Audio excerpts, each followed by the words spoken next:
Hey there guys, this is Obsidian Chill. Got another video for today. This is a follow-up to my previous video. This is going to be focused more on today's release of episode 48, Harley Quinn vs. Apokolips.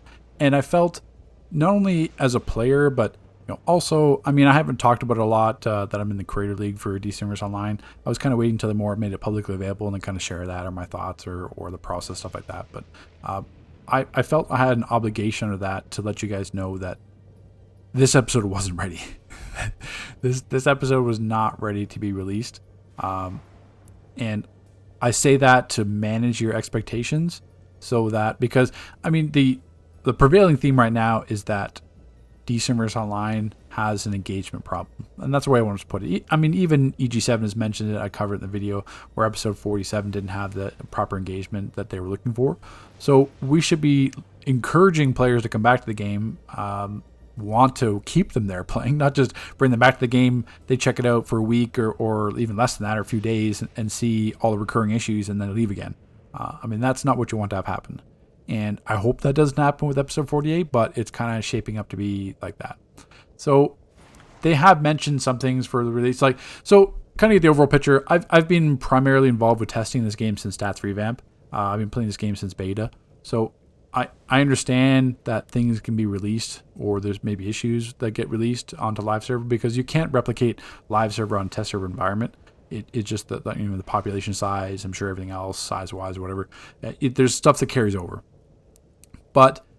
And we've seen instances like that before. Things work perfectly fine on test and then break on live. Some things work on live but then break on test. But not so much what's happened in the past couple of episodes with episode 47 and 48. That's more a feedback issue. So you guys have seen my videos from test server, the things I talked about, like in the solo or like those mission journals. We'll kind of get into the specifics here in a moment, but just in general, like everything that's happened on test that was reported carried over to live. Nothing was addressed. Even if you go to the forums right now and check on the testing feedback, there's not a single reply from any developer. Even acknowledging the feedback or saying this will be addressed or thank you for acknowledging it or whatever, or pointing it out, or any kind of plans, anything like that. Nothing. Complete dead silence. It was very similar to episode 47 as well. So we can kind of look at some things here. The first thing you'll notice is when you log in, you don't have the grant mission for the augments. I checked a few different characters. I didn't have it. That's something that normally happens each and every single time.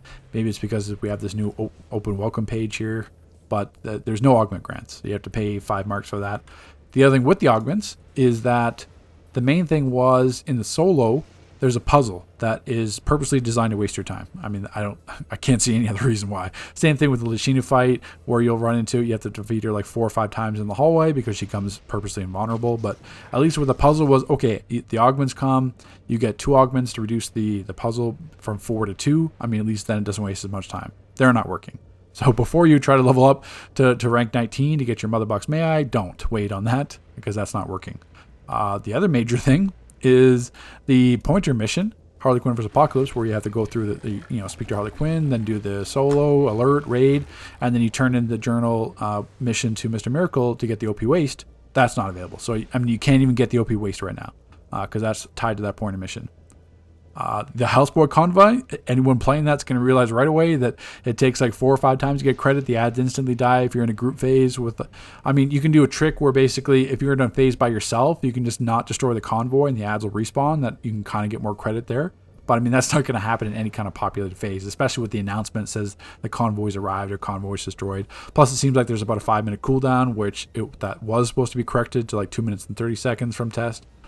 With Lava and Brimstone, same thing everyone's going to be running into, where if you kill Brimstone, you're only going to get 90 out of 100 credit. You're not going to get the full credit unless you run around this whole lava ring and kill those lava fiends, or wait till the second cycle if you don't want to do that, and then kill Brimstone again just to get your journal credit. So that's the first time where they've had a weekly bounty where you don't get the full mission credit from defeating the bounty. You have to do all this extra stuff, which is either purposely designed to, again, extend your duration, or maybe, if you don't want to do that and spend all that time on the solo, you can just buy currency, because that was, like in my previous video, that was added to the vendor, and you could just buy 10, 50, 100, or even 500 coins.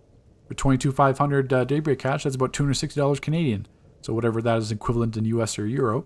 But yeah, you could just, you don't even have to play the episode if you want. You can just buy currency and skip it. You're worried about a full vendor set? Just buy it. not to mention all the feedback for like to try to increase engagement, increase the raid in terms of replayability for the raid alert solo. Nothing like that was actioned. So that's where, from a tester point of view, it's hard to accept that because these things are reported. So there's been episodes where it kind of hits public test for like a week or so, maybe a week and a half, kind of like a rushed release. I can understand bugs kind of carrying over that because purposely it wasn't just on test long enough. I mean, that's whatever happens in their scheduling or anything like that. I mean, that's plausible. But what's not plausible is having the episode on test this long and all literally everything reported carried over to live. And not to mention, the artifact, the Omega Totality, didn't release. That was delayed. I mean, that wasn't even the hotfix notes. But yeah, no artifact. I mean, yes, it's strong for my video, but doesn't mean that it wasn't working like that the entire time on test server. Any kind of feedback was warranted there.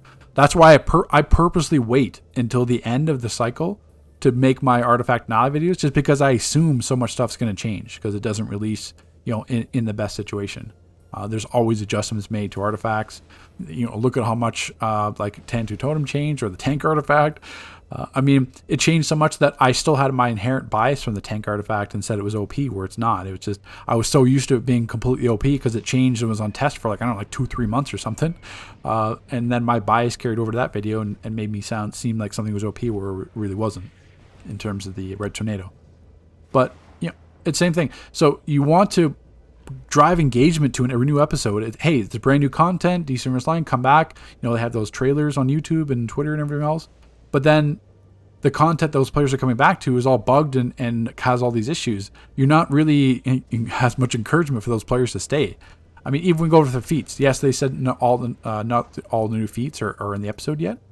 I mean, all the feats were in the time capsule. I mean, yeah, no issues about the time capsule feats being there ready for day one.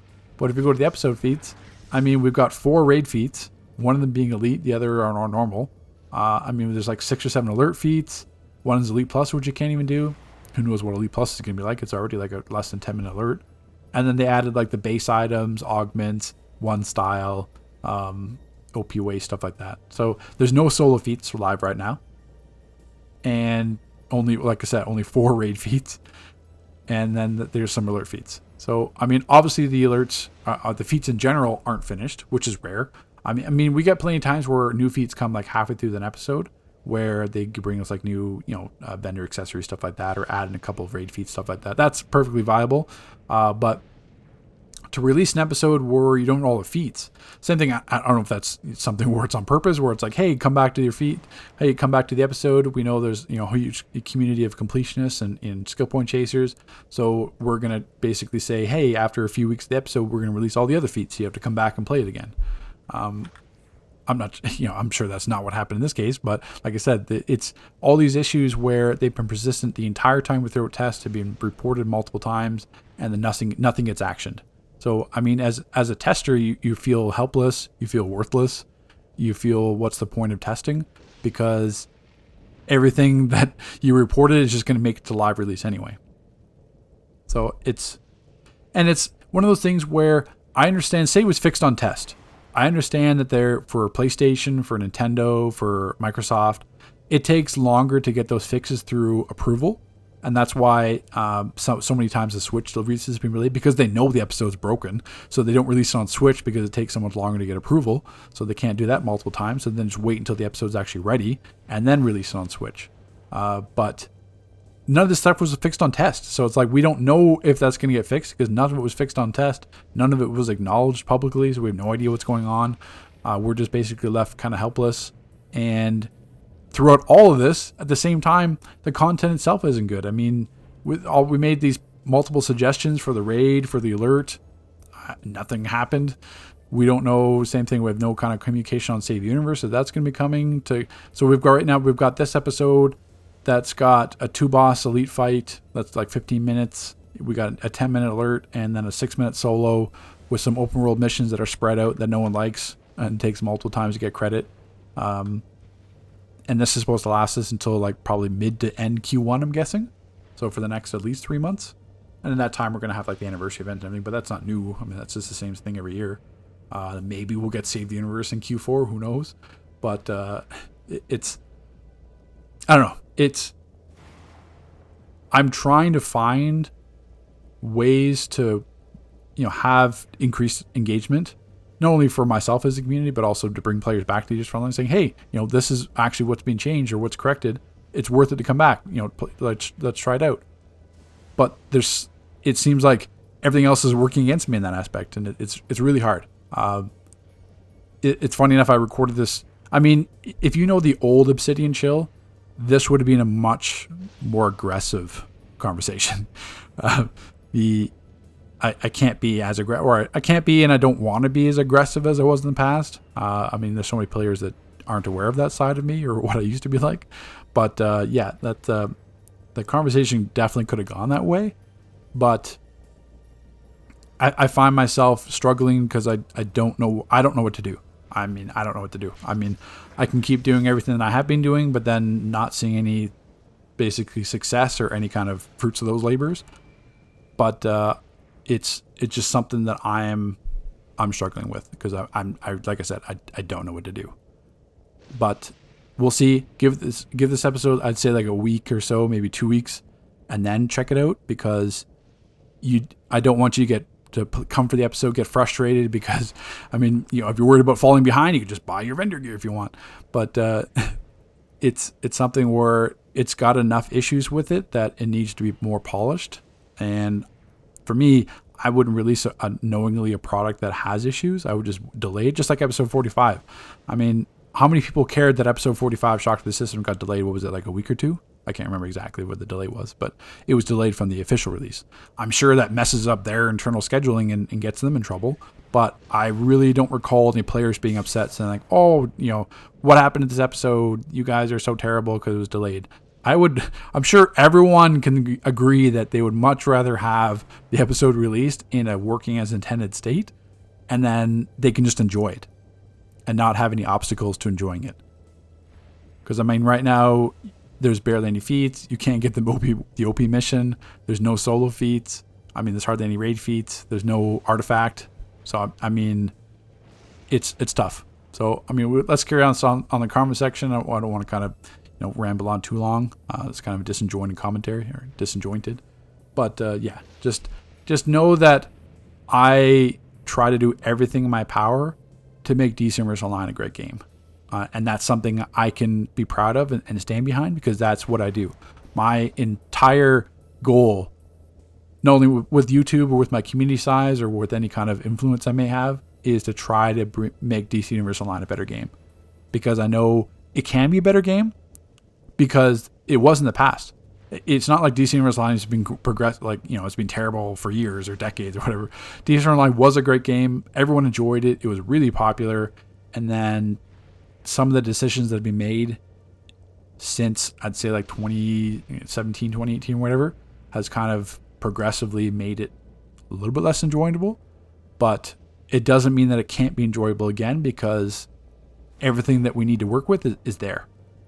We don't need to reinvent the wheel. Everyone's going to say like bring DC Universe Online 2.0 or let's do it like an Unreal Engine upgrade. All that stuff I know is impractical, and not feasible. And that's why I don't mention it, because it's not. I mean, they're not going to do. You'd have to completely remake the game from the ground up to do an engine change, or to bring us like a graphical upgrade or whatever. That's not going to happen.